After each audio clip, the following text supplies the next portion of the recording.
Welcome to this panel discussion on Dominic Wells' new book, From Collective Bargaining to Collective Begging, How Public Employees Win and Lose the Right to Bargain, which was published this year by Temple University Press. This is one of 4 conference sessions built around recently published books during the National Center's 48th Annual Conference. My name is Bill Herbert. I'm a distinguished lecturer at Hunter College and National Center's Executive Director. This is the last session for today, and we have 2 more days of diverse and topical panels. Today's panel, we're looking to encourage you to use the chat function to introduce yourself to us, make sure we know your name and your affiliation, and use the Q&A function for questions for the panel to answer. A decade ago, I was invited to write an essay for a symposium issue of the Hofstra Labor and Employment Law Journal titled Public Sector Collective Bargaining Under Challenge. The symposium was organized in response to the attacks on public sector collective bargaining in Wisconsin, Ohio, and Indiana. It was one of many programs on the same subject that year in which scholars who were working in the area of public sector history were in demand. My Hofstra essay was titled Public Sector Labor in a History: The Politics of Ancient History.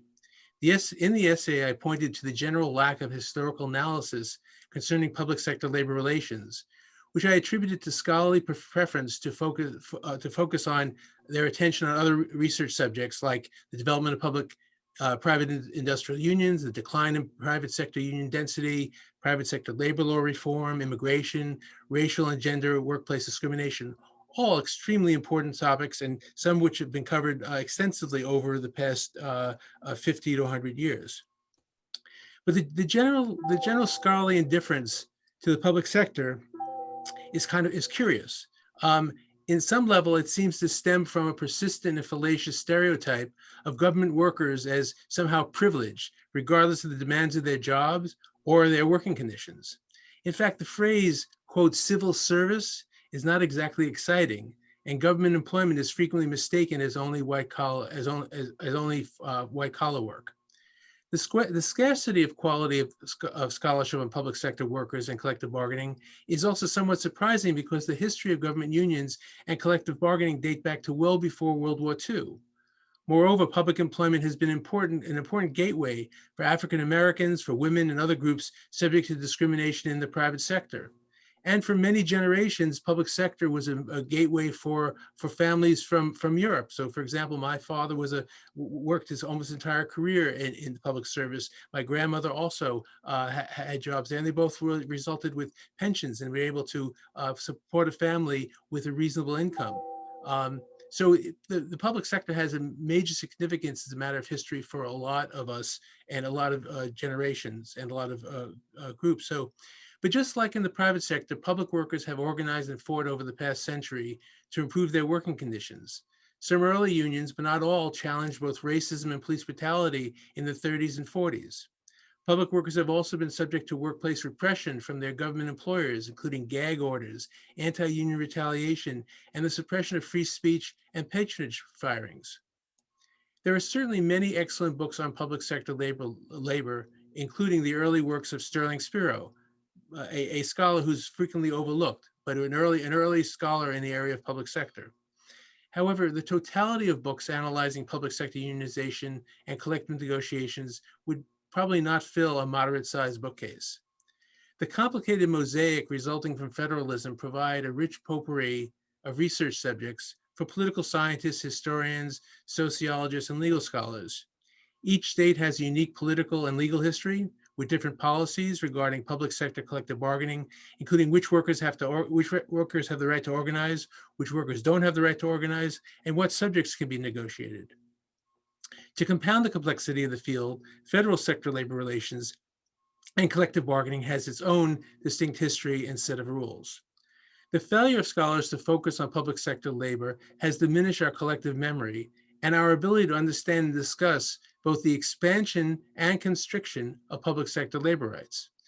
Without historical knowledge about concerted activities by government workers and the reaction and approach by early political leaders, the debate over government worker unionism and strikes is conducted in a vacuum or erroneously interpreted. In some level, when the attacks on collective bargaining in Wisconsin and Ohio took place, many people were not aware of the history leading up to the passage of those laws and the nature of the labor relations that resulted from passage of them.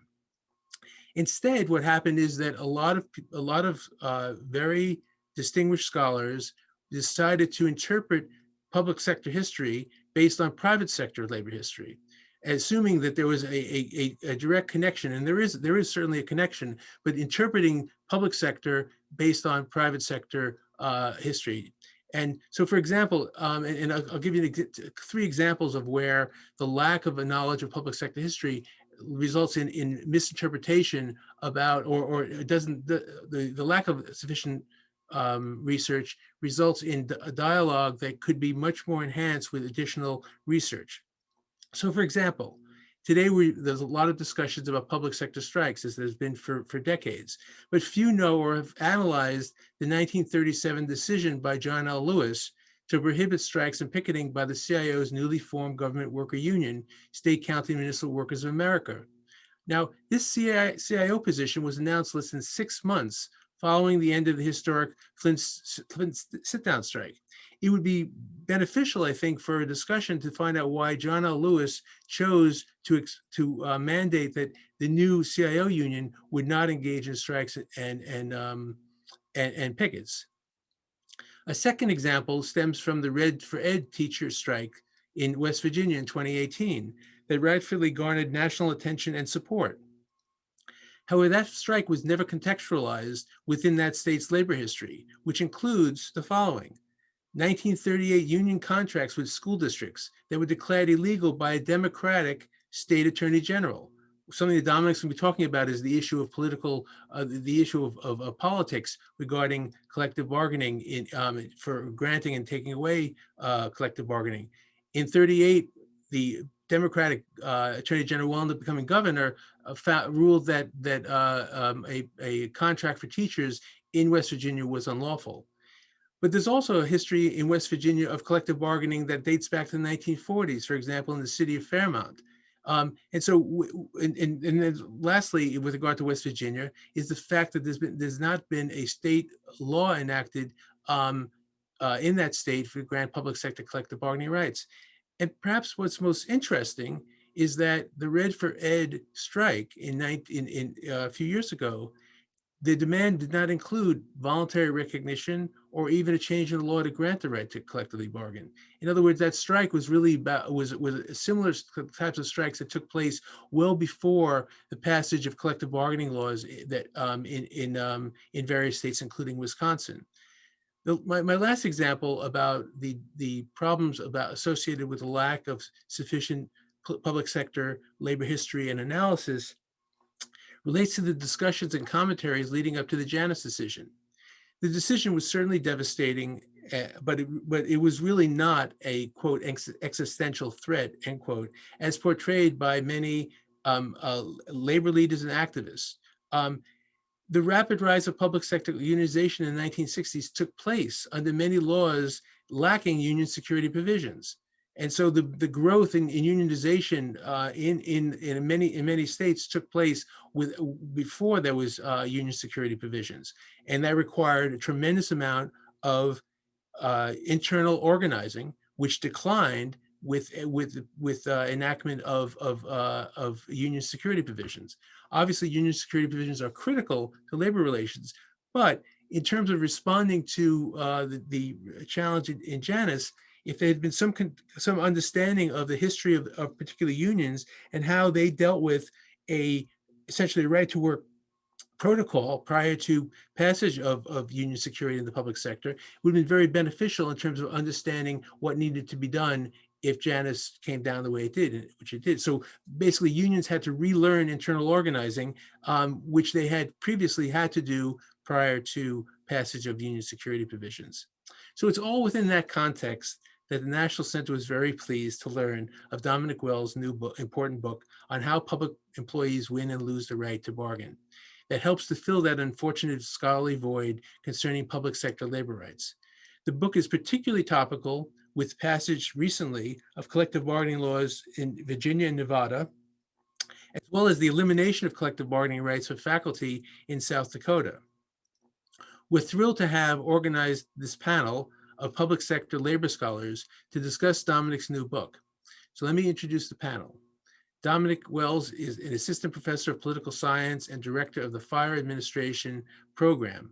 He earned his PhD in political science from Kent State University in 2018, a Master of Public Administration from Bowling Green State University in 2013, and a BA in political science from Bowling Green State University in 2019. Welcome, Dominic. Next, I want to introduce Will Jones. Will is professor and director of graduate studies in the history department at the University of Minnesota and president of the Labor and Working Class History Association, LAWCHA. Last year, LAWCHA co-sponsored a panel at the National Centers Conference, and its annual conference, LAWCHA's annual conference, begins Thursday evening, happens to be coincidentally following the last session that the National Centers Conference. And I hope that we'll discuss and discuss more about the conference of LAWCHA shortly. Will is author most recently of The March on Washington, Jobs, Freedom, and the Forgotten History of Civil Rights, an incredibly important book which really educates the reader in terms of the connecting labor rights with civil rights, dating back to the original March on Washington the planned March on Washington in the early 1940s. He's also written for the New York Times, the Washington Post, The Nation, Dissent, and other publications. He's currently working on a book tentatively titled Essential Workers, Public Employees and the Dignity of Labor. Our third panelist is Eleni Shermer. She is finishing a PhD at University of Wisconsin-Madison in educational policy studies, where she studies labor movements, social movements, and the political economy of education. Her dissertation offers a political biography of Wisconsin's largest teachers union and its unsteady path towards social justice unionism. Her writing has appeared in the New Yorker, The Nation, Boston Review, and elsewhere. She's a member of the Teaching Assistants Association, AFT 3220. This Thursday evening, to kick off the LAWCHA conference, Eleni will be participating with other scholars in a summit titled College for All and a National Agenda for Labor in Higher Education, which has been organized by the Scholars for a New Deal for Higher Education and LAWCHA. And we encourage, in a few moments, I'll be posting the link to the Zoom the Zoom link for that meeting. So, the way we're going to organize, the way the panel is organized is that Dominic will begin outlining some of the findings set forth in his book. Dominic will be followed by Eleni, and then Will respond to his comments and comments and the book. We again encourage you to join the conversation by saying hello, by listing your name and affiliation in the chat box. Please also submit questions in the Q&A, and we hope to have time to answer all the questions. But I also want to emphasize that we're looking to make this a session to be the continuation of a dialogue over public sector labor issues down the road, and we hope to have more programming like this in the future. So without any further ado, let me turn over the panel to Dominic to proceed in presenting his findings from his book. Dominic? Hi, thank you, Bill, for that wonderful introduction to the topic and to us on the panel. I'd like to first start by thanking Bill and the other panelists for participating today and for inviting me to present and talk about the book. I've got a presentation here, so I'm going to share screen.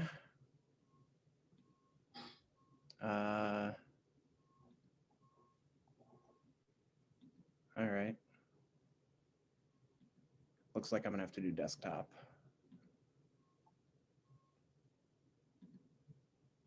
All right, I think we're good.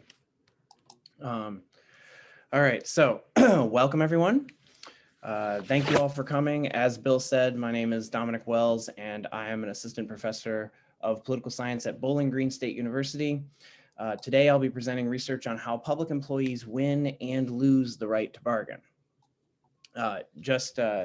Before we get started, I just want to say that I happen to be getting over a bit of a cold this weekend, so if I pause and mute for a coughing fit, please forgive me.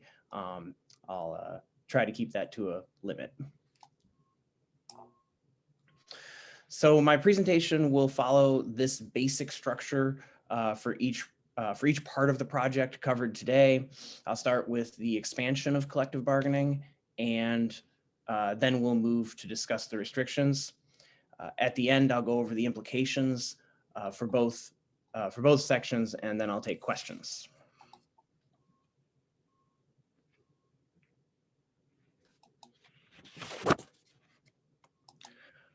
My presentation today will cover part of my recently published book, From Collective Bargaining to Collective Begging: How Public Employees Win and Lose the Right to Bargain.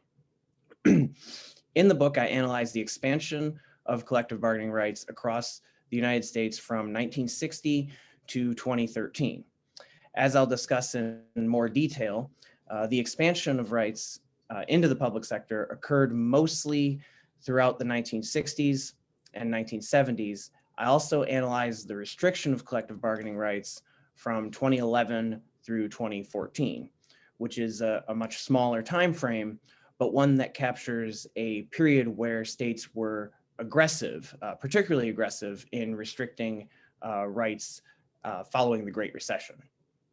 These two parts are what I'm going to talk about today. The parts that I'm only glossing over that we'll have to cover more in discussion are the case studies. In the book, I analyzed two cases where states adopted collective bargaining restrictions: Ohio Senate Bill 5 and Wisconsin Act 10.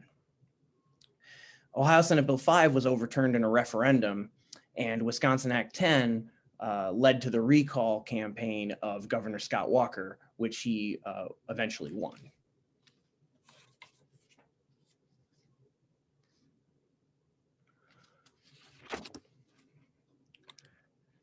The research questions I'm addressing today come from chapters 3 and chapter 4 of the book. Under what conditions do states adopt policies that expand public sector collective bargaining rights? And under what conditions do states adopt policies that restrict collective bargaining rights in the public sector? Put simply, I use state level data to determine why states choose to expand and why states choose to restrict rights.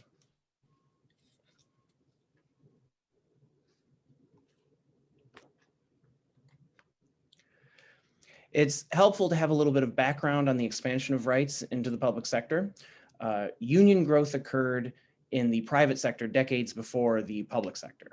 Even pro-labor President Franklin Roosevelt in the 1930s believed that there were key differences between the private sector and the public sector when it came to the implementation of collective bargaining.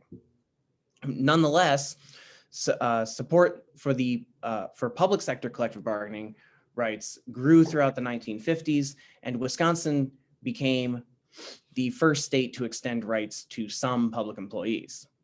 Shortly after, President John F. Kennedy signed an executive order that granted rights to federal employees. The executive order gave federal employees the right to join a union and required federal agencies to recognize the union as the exclusive representative of the employees. Throughout the 1960s and 1970s, public sector union membership grew, even as private sector union membership began to decline. In these decades in particular, states followed Wisconsin and expanded rights to public employees.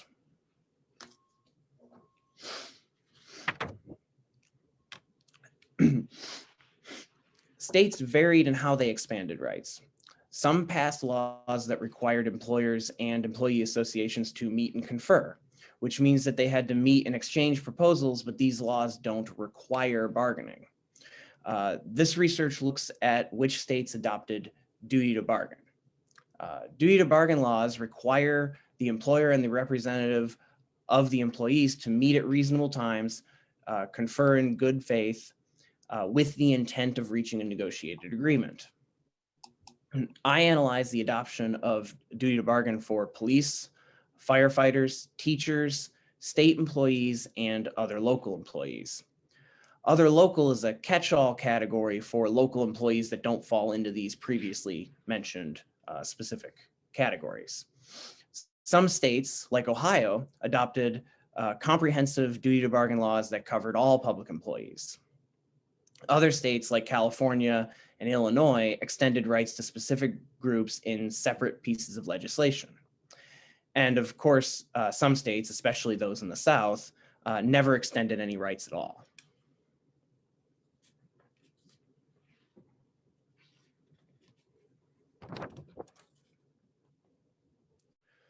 Though much of the discussion of theory in the book is scaled back, I place this research in the policy diffusion literature. Policy diffusion occurs when the probability of one government adopting a policy is influenced by the adoption of that policy by another government. A policy innovation is simply when a government decides to adopt a policy. It does not necessarily have to be something that's completely new, so innovation shouldn't be confused with policy invention. The diffusion of policy occurs when policy spreads throughout a social system. So in this case, we're talking about spreading throughout state governments. There are internal explanations for policy adoption and diffusion effects. Internal explanations have to do with things that are inside the state that explain policy adoption, like partisan control of state legislatures, which I'll talk about more, of course. And diffusion effects measure the influence of other states, the influence that other states have on a state adopting a policy. There are several processes that help explain the diffusion of policy. Two of these that are looked at here are imitation and emulation. So imitation occurs when policymakers in one state adopt a policy because their state shares policy relevant characteristics with the state that has already adopted that policy. So, you know, outside of labor issues, you can think of this as like border states would adopt similar immigration policies because they share this characteristic of being on the border. Or conservative states are going to adopt more conservative policies and liberal states are going to adopt more liberal policies. If their citizens are liberal, that is, that's an internal thing. Policy may also spread through emulation, where states adopt a policy because they learn of that policy's success in another state. So, so this sometimes happens with like race to the bottom kind of policies. So or actually could work the opposite way too. So if there's success in states where they raise the minimum wage, then other states might look at that and go, okay, we should raise our minimum wage too because this is actually working out in this other state. Or legalizing casino gambling. States might see success in one area and go, well, we should do that too. So emulating other states that are adopting policies is one of the other processes.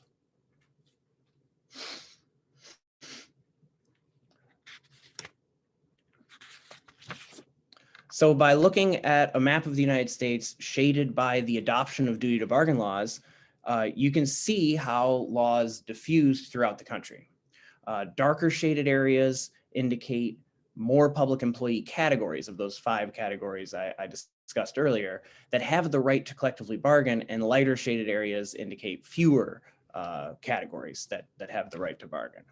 Here are maps from 1965, 1975, and then 1985. You can see from 65 to 75, duty to bargain spreads throughout the United States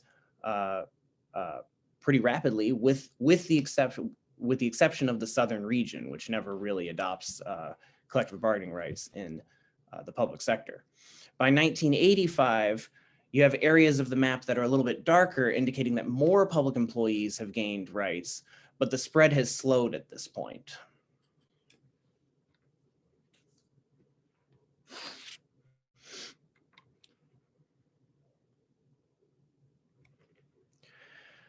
I hypothesize that duty to bargain spread throughout the United States through imitation and emulation. Specifically, states with more liberal citizen ideology are more likely to adopt duty to bargain rights than states with a less liberal citizen ideology.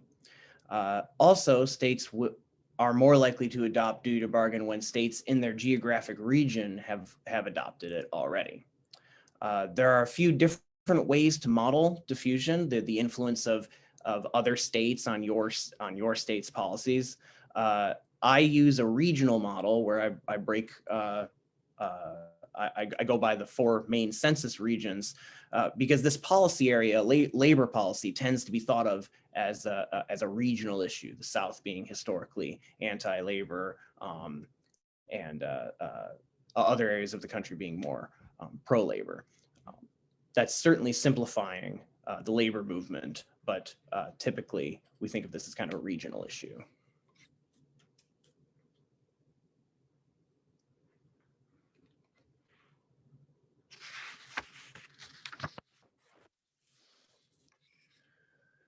So I used data from 1960 through 2013 to analyze the adoption of collective bargaining rights.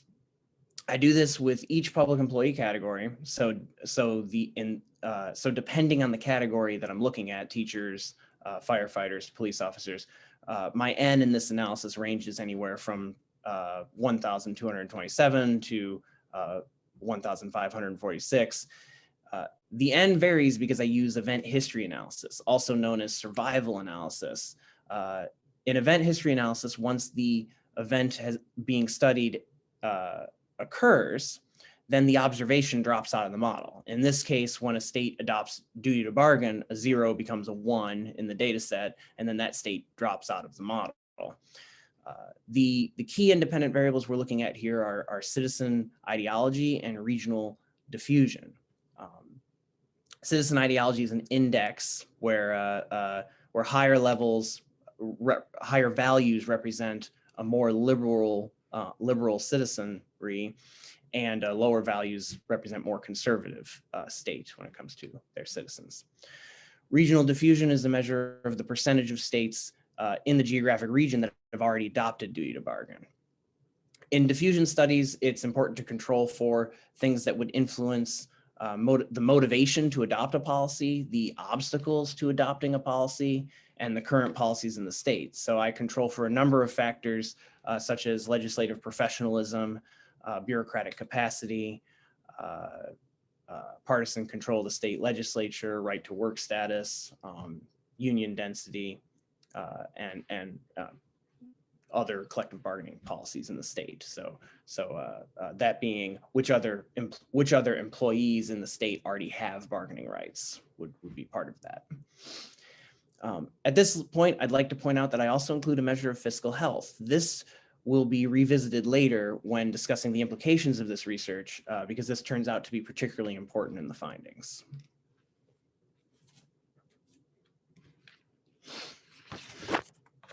So this table shows an abbreviated version of the results. You can see from the results indicate that a more liberal citizenry are more likely. States with a more liberal citizenry are more likely than their counterparts to adopt duty to bargain. Also, I find evidence for diffusion by region in 4 out of the 5 public employee categories. The results overall are just a little different for state employees, which for diffusion effects fall outside of statistical significance. One of the reasons that state employees may be a little bit different from other employees is that state employees are able to obtain rights through executive order. So the ability of the governor to sign an executive order granting rights to state employees without having to go through the legislative process may reduce the influence of what other state governments in the region are doing. Nonetheless, there is support here for the hypothesis related to citizen ideology and the hypotheses related to citizen ideology and diffusion by region. Also, you'll notice that fiscal health is negatively related to the expansion of collective bargaining rights for 4 out of the 5 categories. This actually suggests that less fiscally healthy states are more likely to expand rights, which is arguably counterintuitive. Just to clarify, less fiscally healthy doesn't necessarily mean they're in like fiscal emergency or anything. This is a relative measure, state revenue to debt ratio. So I'll come back and revisit this near the end.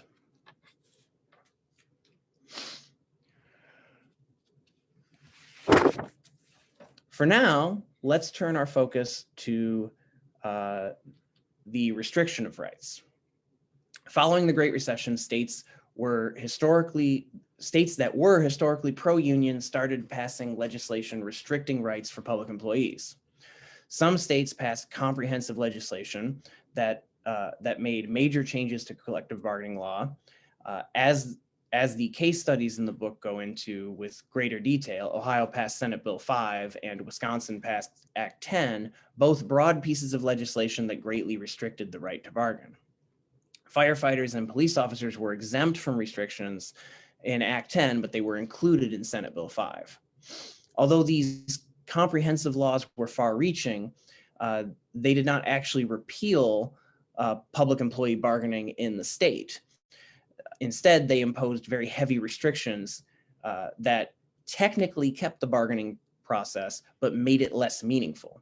For example, each bill replaced binding arbitration with the option for the employer to take the best final offer if negotiations were at an impasse. In practice, this makes negotiations near meaningless because the employer has the option to take the last best offer, which of course in their view would be their own last best offer.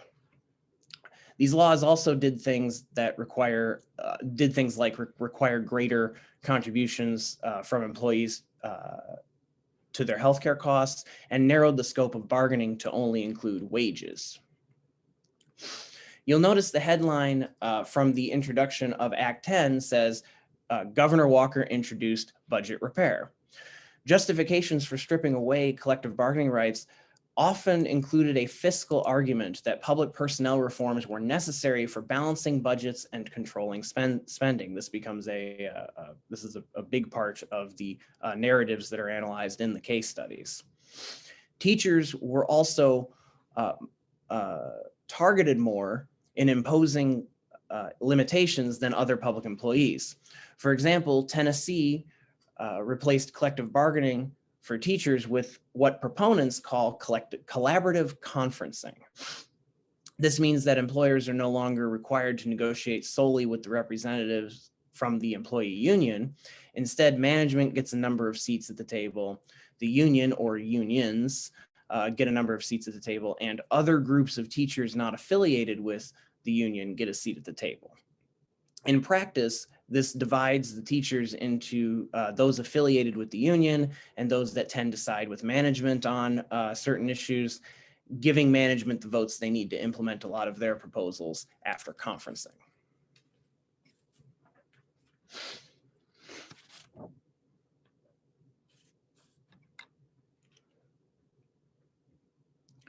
So one of the differences between the analysis of the expansion of rights and the analysis of the restriction of them is that instead of looking at the spread of a single policy for a specific group, I'm looking at the adoption of any legislation that limits collective bargaining for employees. This means that some states pass multiple pieces of legislation in one year, and they may also pass legislation in different years. The map here, which shows which states passed at least one collective bargaining restriction. And I have those for 2011, 2012, 2013, and 2014. You'll notice that 2011 is a high watermark for legislation in this area. And then there's a drop off after 2014 through 2014.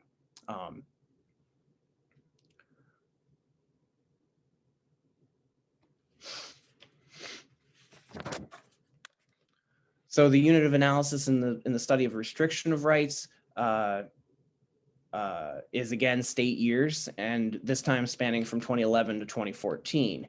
Though this is a short time period, this time frame does nonetheless capture a period where states were particularly aggressive in passing legislation in this area following the Great Recession.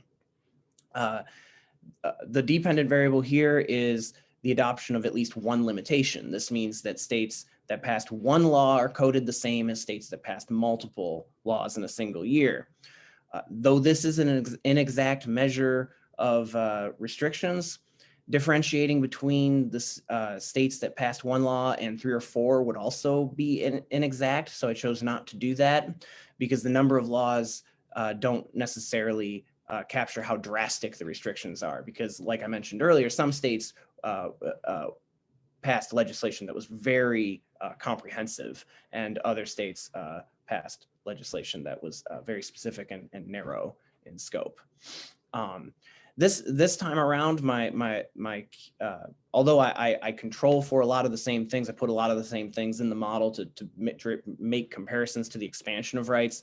My key independent variable this time is Republicans in the lower house. I hypothesized that the greater number of Republicans in the lower house would make states more likely to adopt restrictions. I control for many of the same things as in the analysis of expansion, which are not all listed here. But I would bring to your attention a few controls like right to work, collective bargaining policies, that fiscal health measure again. Each of these turn out to be significant in predicting the adoption of a limitation. The appropriate method here is logistic regression, because unlike the analysis of expansions, the passing of restrictions, with the passing of restrictions, you can pass in multiple years. And so you can't use event history analysis to model that as well, at least.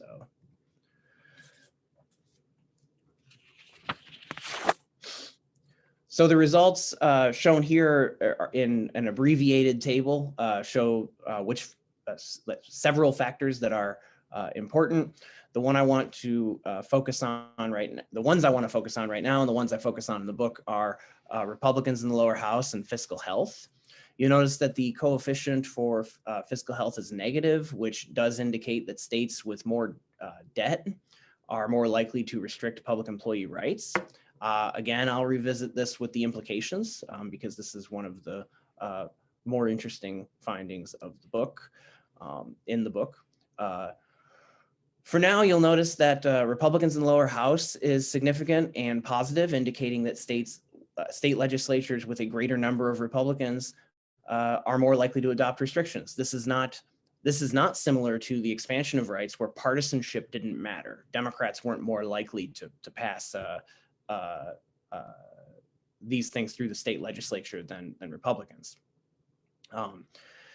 This suggests that the political process for expanding rights is different from the political process that restricts them.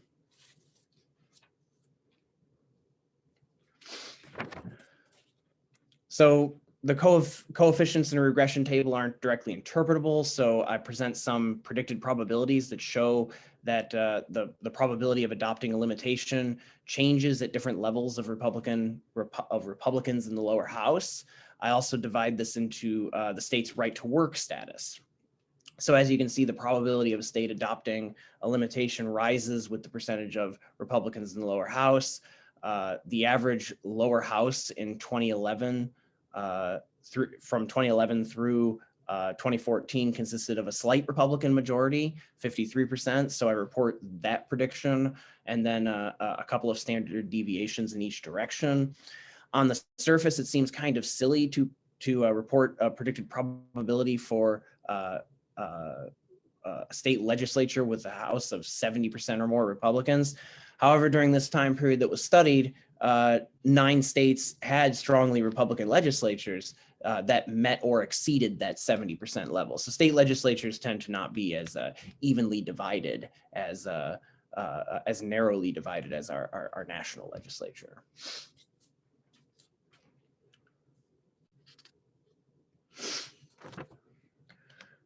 So at this time, I want to discuss some of the key takeaways and implications of the findings of these two chapters. And again, we can get into a much more discussion about the case study specifically in discussion if we want to.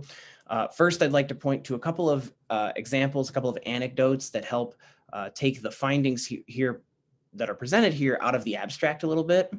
The analysis of expansion showed evidence that laws expanding rights diffused through the United States by region.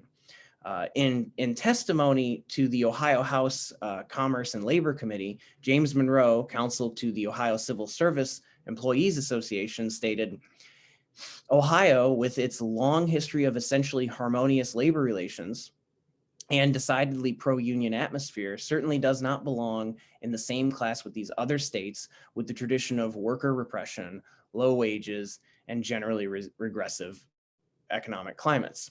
This quote demonstrates how legislatures take into consideration the actions of other states, or at least this is what the counsel to the Ohio Civil Service Employees Association is arguing.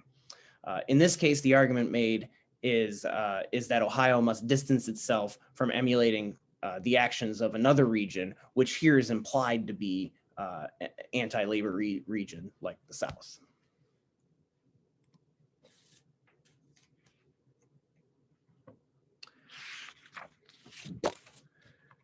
The expansion of rights also occurred in a more bipartisan way than the restriction of rights. Democratic and Republican state legislatures across the US expanded rights to public employees. Republican governor of Iowa, Robert D. Ray, stated, "Iowa has a system that is envied by many states that struggle to achieve the proper balance of protecting workers while maintaining effective management of government. In Iowa, it is the equal balance of power between labor and management that has provided positive results for Iowans." This quote not only shows how some Republicans were in favor of collective bargaining for public employees, it also shows an assumption that states model each other by claiming that other states envy the public relations in Iowa.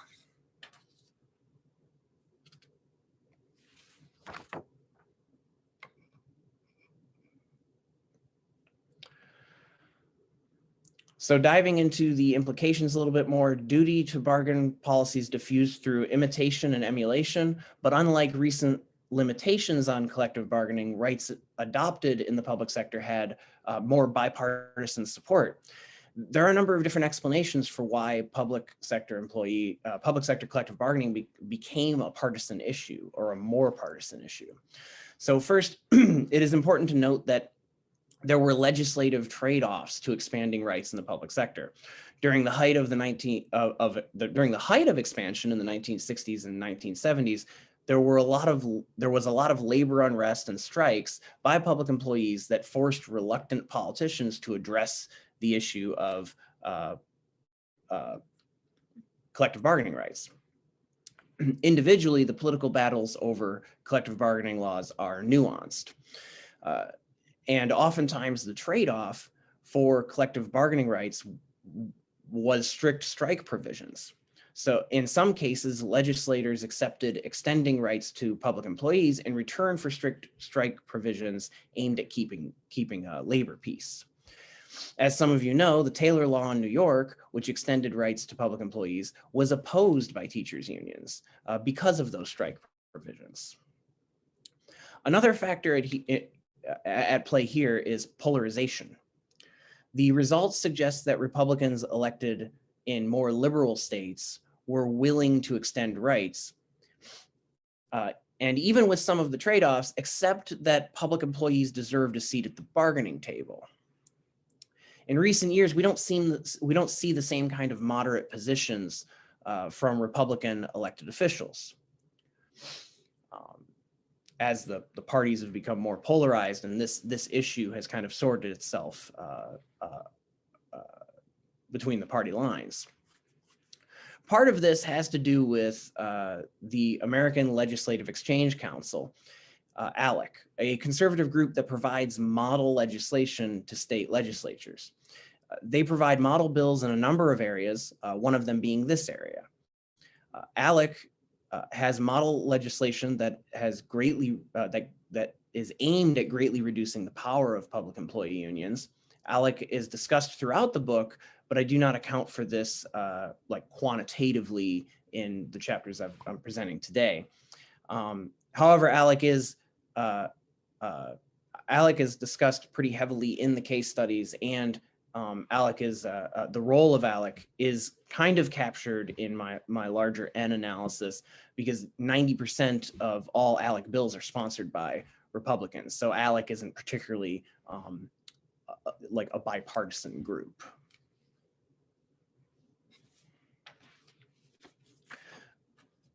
The findings also undercut the fiscal health argument made by elected officials looking to restrict collective bargaining rights. The budget-focused arguments made following the Great Recession, evident in the case studies, not covered in today's presentation, the arguments don't really hold up. Governor Walker introduced collective bargaining restrictions as budget repair. Many of the proponents of collective bargaining restrictions that I interviewed for each of these case studies, because I interviewed state legislators, labor activists, members of think tanks, they repeatedly gave me the talking point from Senate Bill 5 and Act 10, which was they needed to give local governments the tools they need to control budgets. The evidence presented here today shows that although states with poorer fiscal health were more likely to adopt restrictions, they were also more likely to expand collective bargaining rights in the first place. I'm certainly not the first scholar to suggest that these budget arguments are made in bad faith, but nonetheless, the quantitative results here show that simply looking at spending and making the connection to unions is making a leap too far. So at this time, I'm happy to take questions and further discussion. I'm looking forward to talking with everybody today, and thank you. So I'm gonna stop sharing screen. Thank you, Dominic. I think what we'll do is we'll go to Eleni and then Will, and then we'll open up to questions. That's great. Really fascinating presentation and book, Dominic. It's really exciting to get to be in conversation directly with you about this, and want to extend my thanks to Bill for convening this conference and this panel, and also for your really wonderful opening remarks to frame the conversation. So what I'd like to do is just comment on a few of the aspects of the book that stuck out to me. Especially what I think is a really wonderful contribution of this book is how efficiently, Dominic, you managed to review major, although Bill is correct that there's not that much written about public sector unions, there's quite a bit written about the legal histories of unions. And Dominic, your book manages to kind of very efficiently synthesize a lot of, especially the political science literature around unions, in a way that I found very helpful, and I can imagine wanting my students to read large sections of this. But I think the part of the book that I really, really deeply appreciated, Dominic, was the construction of the cases that you bring up. This really drawing to light this sort of up in the air moment that public sector unions find themselves in. Are they going to become extinct or come back stronger than ever? And the way you set up this book really emphasizes like a key question, that this is not a foregone conclusion. And your research does a really excellent job of helping us understand with ever more precision what the basis of public sector union rights are, and when they become weak and vulnerable. There is the sort of the four major factors that you identify of citizen ideology, the geographic diffusion, the bureaucratic capacity of state legislatures, and the fiscal health, all were quite provided a really excellent framing for helping to see these distinctions more clearly. Although in some cases, the factors that you identify struck me as perhaps the phenomenon to be explained, not necessarily the variable that explains it. for example, the questions around citizen ideology, I found myself wondering, well, what is it that, what and how does citizen ideology get constructed if this is a variable upon which labor power rests? And I'll say more about that in a second. You mentioned in your talk, you discussed this a finding that I was also quite startled by with regards to the fiscal health of states and how that plays in to their labor rights provisions.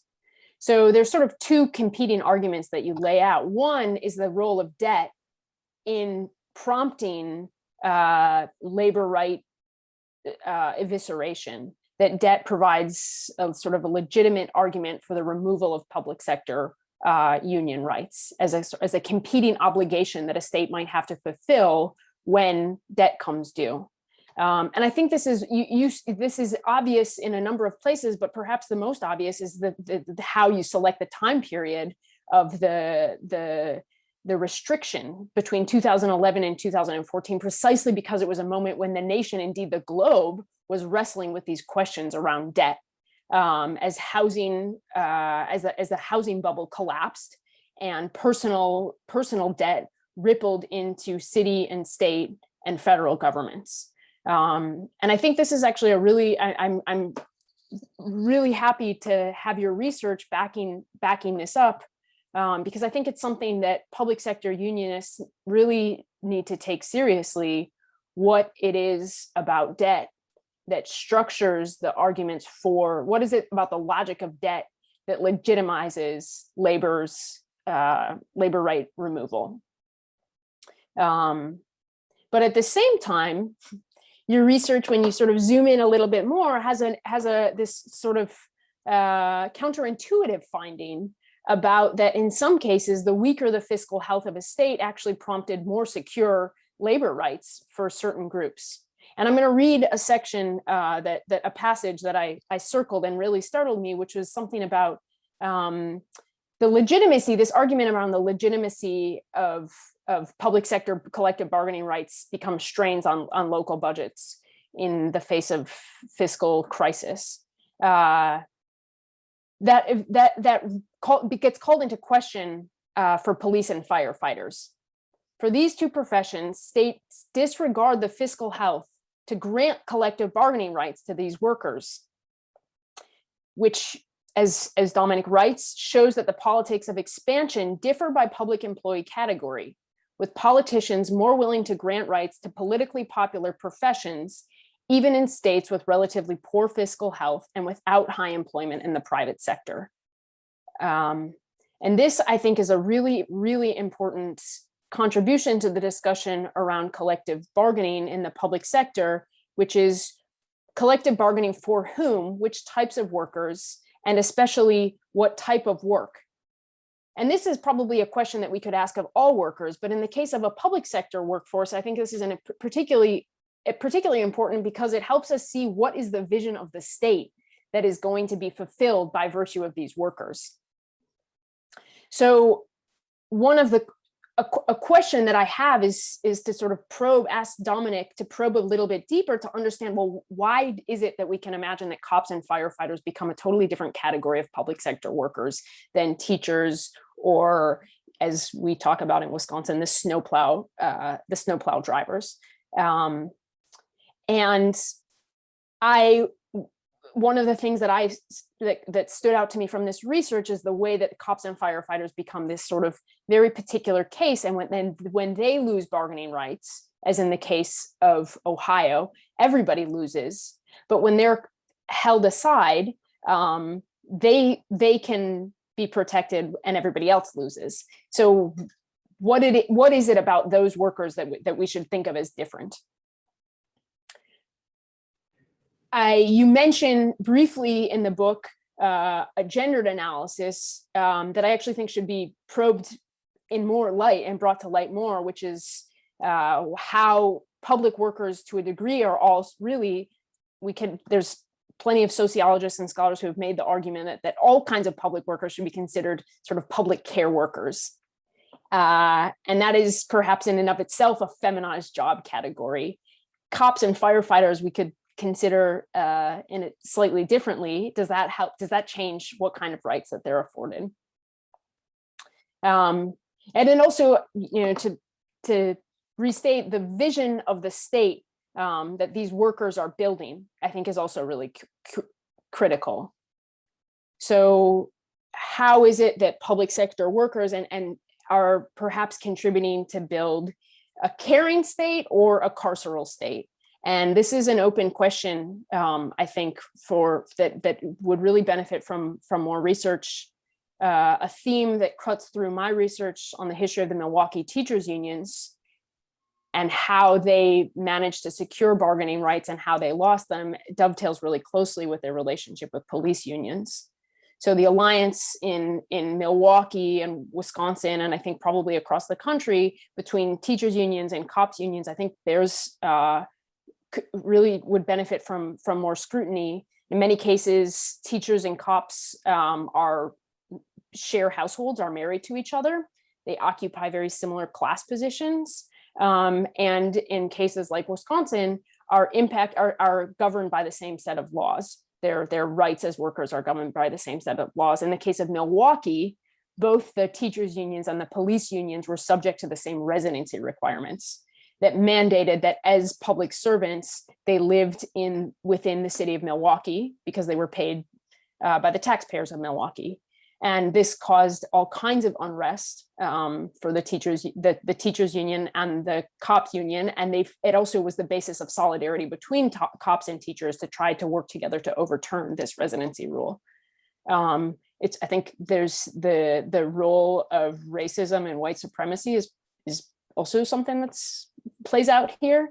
In the case of Milwaukee, with teachers and perhaps cops, although that's not the research that I've that's a bit, I'm speculating here.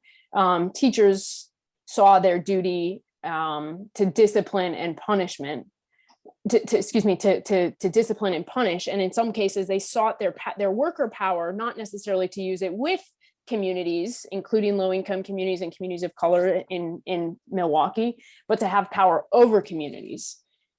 So, for example, in 1959, when teachers in Wisconsin gained the right to collective bargaining, they actually at that point, had not sought those rights and had been sort of inadvertently included in the bill by opponents of the bill, with the hopes that including teachers in the bill for state public sector collective bargaining would never pass a common sense test by legislatures or the public.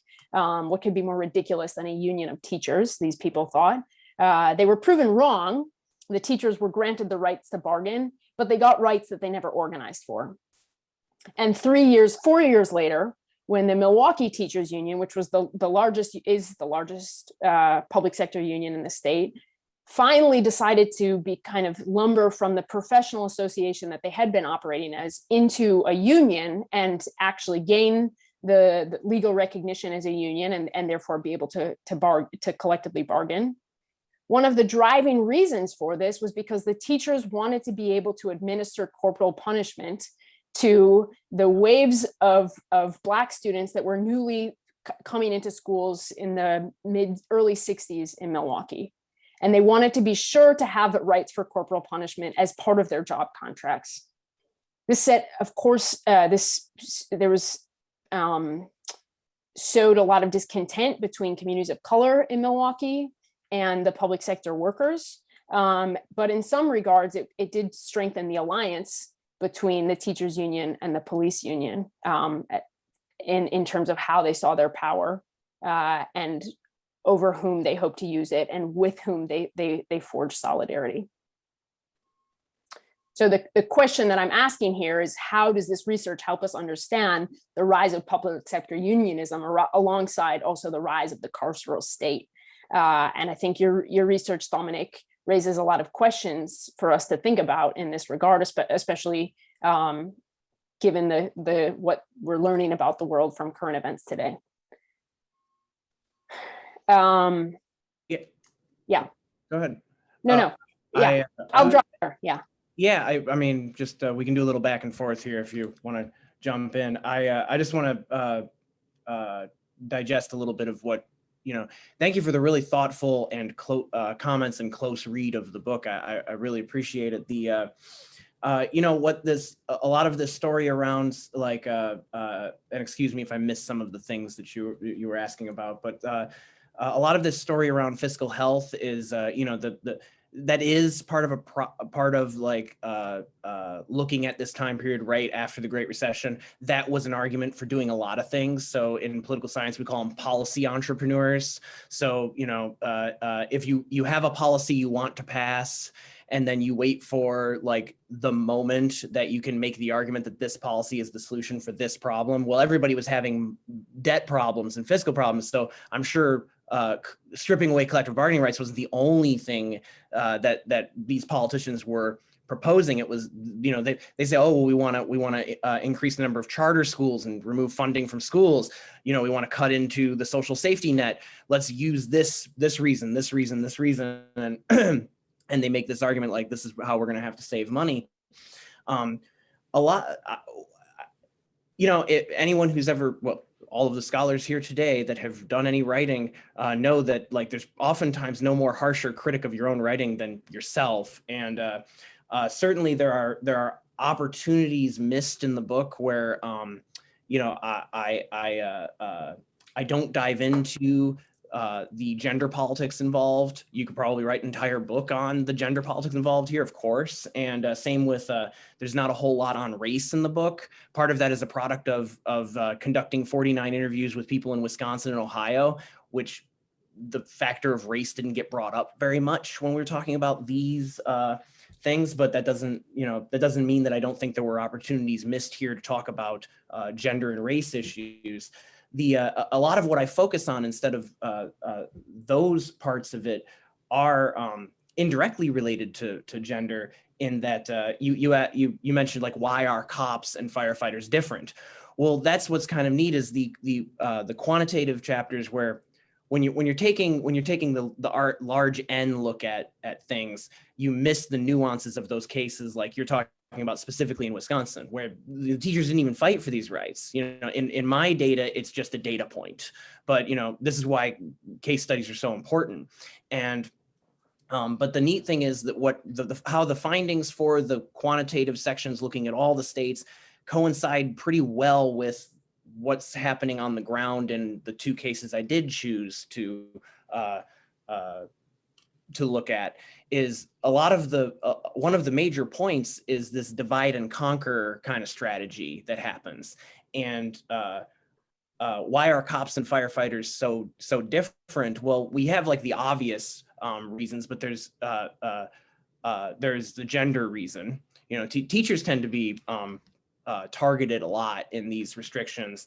And some of that might have to do with the strength of the National Education Association. And some of it is they're politically unpopular, and they're more likely to be women, especially in the, K through 12, right? So one of the things we see in the narratives from the cases is the ability of, I thought it was interesting that you brought up that the teachers union, the coalition between the teachers union and the cops in Wisconsin and the police union in Wisconsin, because when I talked to, in response to Ohio Senate Bill 5, the major unions in the state formed a coalition called We Are Ohio. It was this campaign thing, and they actually still meet today. Like the representatives from each of those major public employee unions and the people that I talked to said, we never used to talk to each other.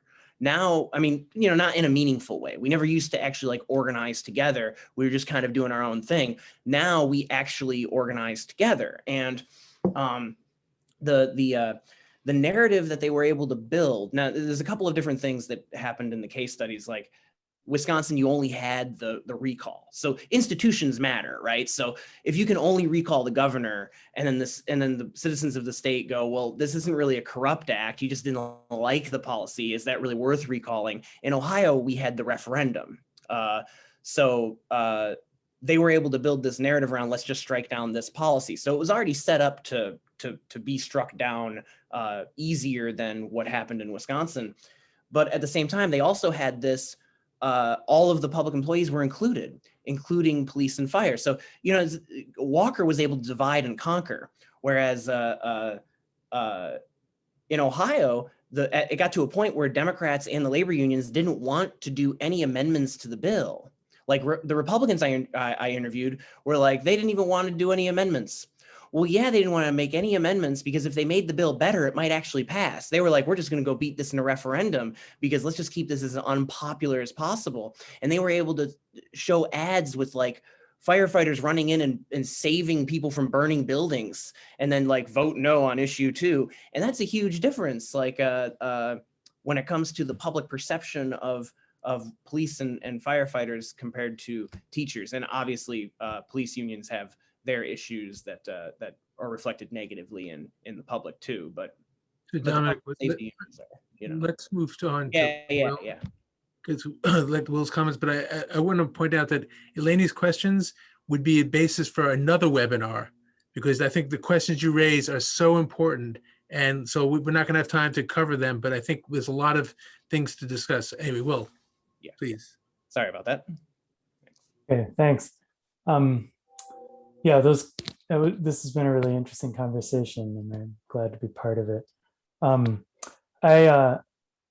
just gonna put the link, a link to the LACHA conference in the chat. Oh wait, I guess that just went to panelists. I'm gonna resend that. Oh, maybe I can't. Oh yeah, here we go. Sorry. So Bill mentioned the LACHA conference. It opens on Thursday with a public forum on College for All and a national agenda for labor and higher education. It's free and open to all, so you don't have to register for the conference. And I think Bill might have sent registration information around for that. The rest of the conference is spread out between the 21st and the 28th. It's not every day, but it's essentially on Fridays and Saturdays and a few weekdays sort of scattered. If you want to attend that, you can register at the LACHA webpage, which is lacha.org, or there's a link in the chat. So I hope all of you will consider participating in some of that. I really enjoyed thinking about this panel and reading the book.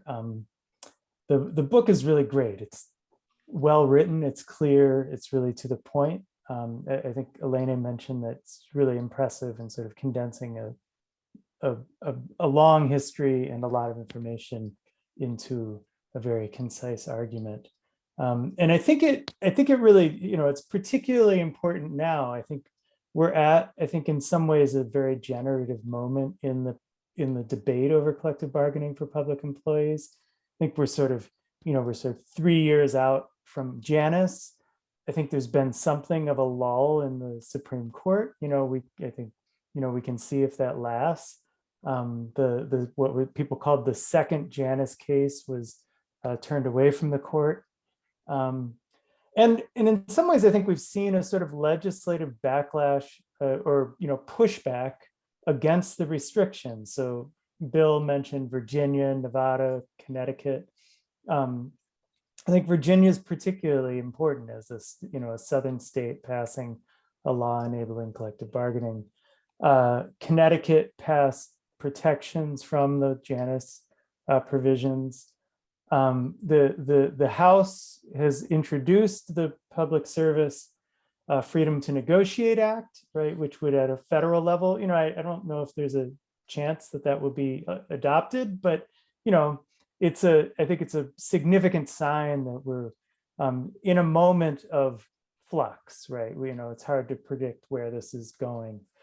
We've also seen, as Bill also mentioned, there's a continued backlash in South Dakota, the law.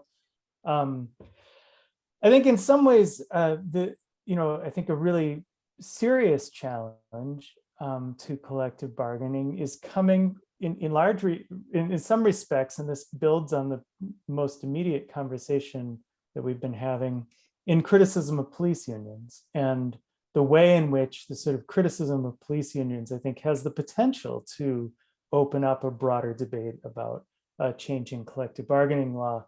We saw that actually the Freedom of to Negotiate Act, the Public Servant Freedom to Negotiate Act, was introduced with support from almost every member, every Democrat in the House. And then soon after it was introduced, Breonna Taylor was murdered. And immediately, most of the Democrats who had supported that law withdrew their support, right? And they said, we are not going to support a law that might strengthen police unions, right? We're supportive of collective bargaining for public employees, but not if it helps police unions gain strength. We saw just recently, a ballot initiative narrowly defeated in San Antonio that would have removed collective bargaining rights from police in San Antonio. Texas is an unusual case where they only give collective bargaining to police and fire, but they also give local municipalities the ability to extend or retract those rights. So that again, I think it raises the question as to whether the broader backlash against police unions may have the potential to undermine the rights of all public sector workers to bargaining. And I think this is an important thing to sort of think about in this moment. So I think we're in a moment of particular both promise and peril for public sector unions. And I think this is we really need the type of clear-headed analysis and data-driven analysis that Dominic gives us. I think it's particularly useful to look at both the expansion and the retraction of collective bargaining rights. And I think that's really a particular benefit of this approach. It allows for a comparing and contrasting, and also I think to see them as part of the same process.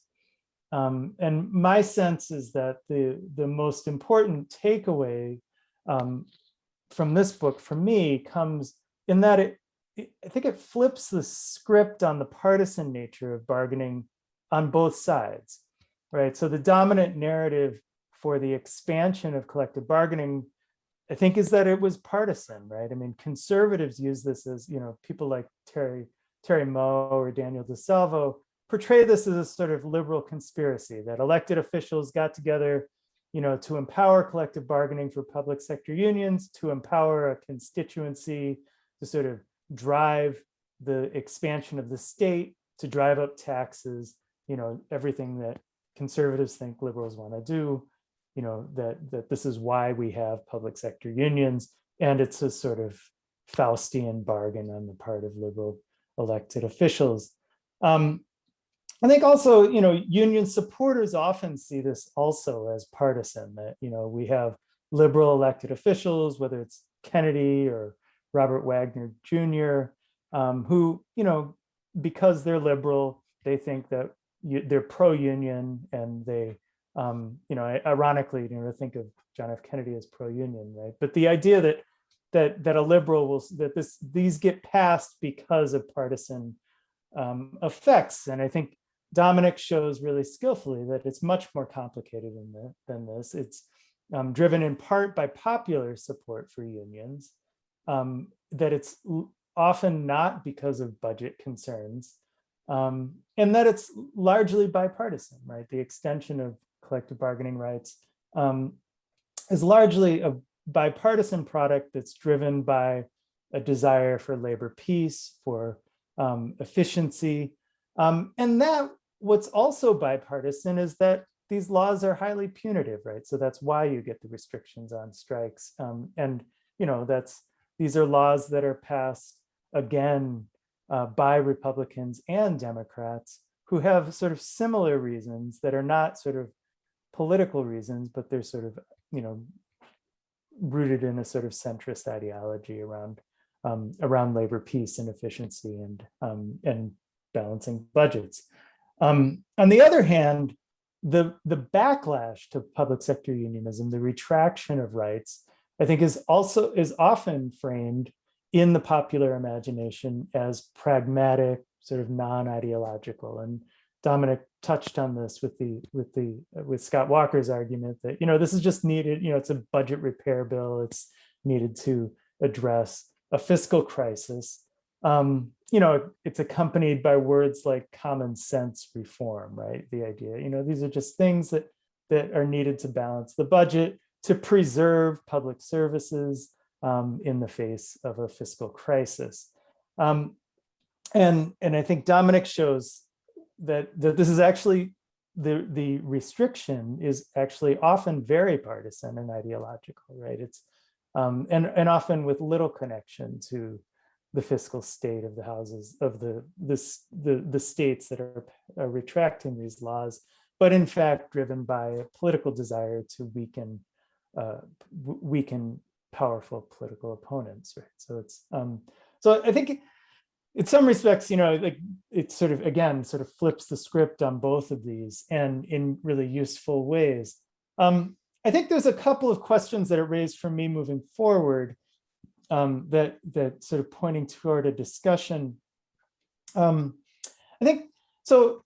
So Dominic ends by suggesting that unions, because public sector laws, collective bargaining laws, were passed in a bipartisan sort of coalition, that unions need to figure out how to rebuild this bipartisan support for collective bargaining. And I just wonder how that would happen, and is that likely? I mean, I think the other difference, so it's partially that the process of expanding was different from retracting, but it's also the case that they took place in very different historical moments, right? So the entire political spectrum has become much more partisan, and so the idea of going back to the 1950s, politically is not so appealing for a lot of people, but it's also, it's not likely to happen in terms of sort of going back to that partisan or bipartisan moment. And so I wonder if, thinking about what are the sort of underlying factors that lead to it. I mean, one, I think that you suggested in your comments is the militancy of public sector unions, right? So in some ways, the collective bargaining was a response to that militancy, and a way to sort of channel it into more manageable forms, or to, in the case of like the Taylor Act, to actually provide penalties for strikes and control them. So I think that's something that I think is worth discussing and thinking about in this conversation. A few other questions that I'll just put on the table. I'm a historian. I always want more history. I wondered about, you mentioned the sort of background research, but I wondered sort of what would we take away from that in terms of the evolution of ideas about public sector unionism? I think, Dominic repeats what I think is a common and perhaps not completely true claim, that sort of opposition to public sector unionism was sort of pretty solid before the 1950s.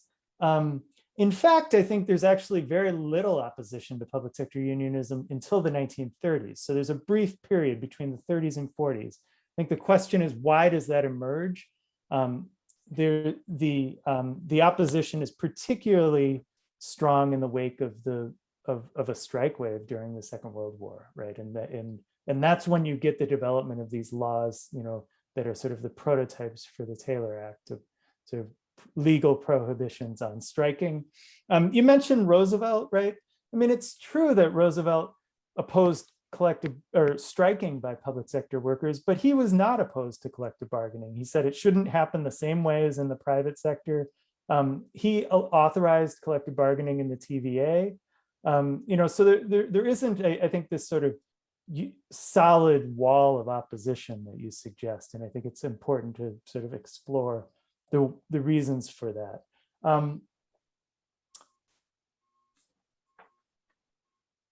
Of course, I think, I'm also a social historian, and I wanted to know more about the workers themselves. So this is a very top-down view. I think there's a lot of utility in that. But, as Eleni's comments about the teachers in Wisconsin not asking for collective bargaining rights, also raises the question of places where they were, right? And so what was the effect of workers demanding collective bargaining rights, which, public sector workers had been doing all along? What was the effect of strikes? And did this shape the political terrain in which these debates were taking place? So I think part of the problem with the sort of common narrative is a focus on state actors, on elected officials.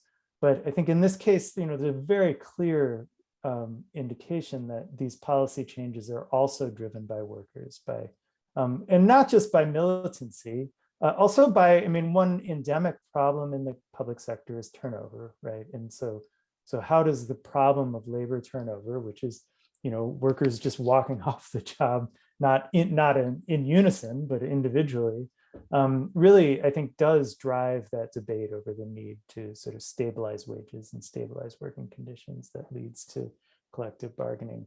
And of course, again, and I'll end on this, is the way in which these debates are wrapped up in social attitudes about the actual workers, right? So, as we've mentioned, public employees are mostly women. They're disproportionately African Americans and other people of color. And in that sense, I think, again, of course, it's important to pay attention to race and gender, but I think the questions that you're asking about the development and the evolution of these political debates are highly, very closely related to debates over race and gender. So it's not just sort of generally, bringing in race and gender, but how does it actually affect the debates that you're studying? So again, this is a really great book, and it's I'm really glad to be part of this discussion. So thank you. Thank you, Will. So we have a question and comment from the NEA's Valerie Wilk, and she raises the point, which I guess it goes to sort of what Dominic's book's about, is about stickiness of the policies of collective bargaining, whether they last or not. And so you have executive orders like in New York City and Philadelphia, which predate statutes. And then you have statutes, but then you have constitutional provisions like in Florida, Hawaii, Missouri, where public sector workers have state constitutional rights to collectively bargain, which makes it much more difficult for the political winds to change and eliminate those rights. The other point I wanted to just respond to Will, because we love history, a perfect example of where worker militancy and Republican politics are connected is in Philadelphia, in which when AFSCME went on strike in 1939, got a collective bargaining agreement, that collective bargaining unit continues. That was with a Republican mayor. And from my experience when I worked for a public sector union for about 2 decades, and one of the things that was always interesting was how Republican politicians in rural areas, because many of the people who lived there were reliant on being public employment, that they were actually more supportive in some situations to collective bargaining than Democrats in urban areas. And so it was never a consistent. There was not a consistency of a situation where partisanship can be clearly laid out. And so there's a lot of variables besides the issue about, as Eleni was talking about, between police and fire and teachers. And I think one of the things that's clear is that we have a lot to talk about, which I don't think we have enough time for. We'll have to. I would like to try to work on putting something, a future event together. The other question that came in was about a post-Janus case, which is still pending, and the question is whether or not the Supreme Court is going to grant cert. And this is on the question of challenging exclusive representation. The Supreme Court swatted a whole series of cases, including higher ed cases, where there was a lawsuit challenging exclusive representation. The question is now with Barrett as a Supreme Court justice, is that going to tip it and they'll grant cert and decide it? Nobody knows, but it is an important thing. It's something that we have to follow, because we did not discuss is sort of the pernicious nature of what the Supreme Court has done on public sector rights with respect to the First Amendment, not just in Janus, but in other cases as well. So I guess Dominic, we've organized this around your wonderful book. I'll let you have the final word. Yeah, so thank you all for participating. Thank you, Will, for again some really good questions and you bring up a lot of really good points. And thank you for a close read of the book. There's a couple of things I wanted to make sure. This kind of works into Valerie's comment, which I saw I had read a little bit earlier. Yeah, something I didn't mention that I do mention in the book, of course, is why the police and firefighters are different. Well, police unions actually supported Walker in his recall election. When I interview and when I interviewed, this comes back. The one thing I really want to respond to is about, how do you build bipartisan support, kind of looking toward the future. One of like a lot of times people say, well, that's just not realistic in today's dynamic, which might be, in the post Trump presidency world, maybe the Republican Party is drastically changed that this isn't possible. But I know when I was conducting these interviews and when I was talking to some of the Republicans that opposed restrictions in Ohio, they said, well, I oppose them for these reasons, and now I get endorsed by the teachers and the firefighters and police. And I've got endorsed by the police before and the firefighters sometimes, but not the teachers. And so this divide and conquer thing, like if you can, there is a way to get bipartisan support depending on, the circumstances, but building that coalition is one thing, and kind of remaining united as public employees, which is, tough to do with these different professions. The other thing, of course, that I suggest is, the other path toward this is remind Republicans why they supported rights to begin with, which is if you lose the power at the table, you're going to use that militancy that Will, you were talking about. At the end of the book, I point to like all of the different teacher strikes that happened in states without collective bargaining rights.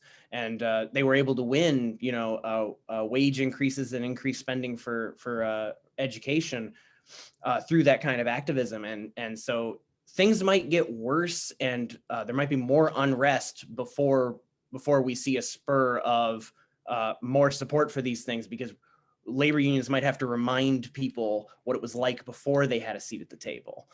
So there's like kind of two different paths that could possibly happen depending on the political context. I know we're out of time, but I just want to say, thanks everybody. This was a lot of fun. And thank you to everybody attending. I'll turn it back over to Bill. Great, thank you, Dominic. So I just want to mention that tomorrow we have 3 sessions, beginning with a panel on the future of union organizing among graduate assistants, followed by a session on the COVID impact on racial equity, and then finally a session on the future of academic labor unionization. Thanks again, everyone. Have a great evening. Thank you, the panelists today, and we'll be in touch. Bye-bye.